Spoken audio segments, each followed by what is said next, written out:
जेव्हा स्वयंपाकाला उशीर होतो तेव्हा सर्वांच्या आवडीचं झटपट हे जेवण बनवायचं. त्यासाठी बाउलमध्ये 1 कप बेसन पिठात पाणी घालून गाठी न होता पातळ मिश्रण बनवलं. मिक्सर जार मध्ये लसूण मिरचीचा जाडसर ठेचा बनवून घेतला. गॅसवर तवा गरम झाला की 2 चमचे तेल घातलं. तेल छान गरम झाल्यावर जिरं, मोहरी, हिंग घातला. यात बारीक चिरलेला कांदा घालून सोनेरी रंगावर छान परतून घ्यायचा.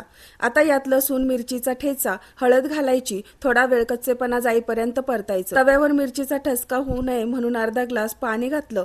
हे पाणी गरम झालं की यात बनवलेलं बेसनाचं मिश्रण घालायचं. चवीपुरतं मीठ, थोडीशी कोथिंबीर घालून हे मिक्स करून घ्यायचं. मंद गॅसवर हे एकसारखं छान घट्टपणा येईपर्यंत परतत राहायचंय. थोड्या वेळाने चांगलं घट्ट झाल्यावर झाकण ठेवून 5-10 मिनिटांसाठी मंद गॅसवर वाफ भरू द्यायची. 10 मिनिटांनंतर पिठलं मस्त शिजलं, थोडी कोथिंबीर घातली तर मस्त असं झणझणीत तव्यावरचं पिठलं तयार आहे. ज्वारीची भाकरी, बाजरीची भाकरी सोबत खायला एकदम भारी लागतं. गरमागरम पिठल्यावर मस्त तेलाची धार सोडायची आणि ताव मारायचा.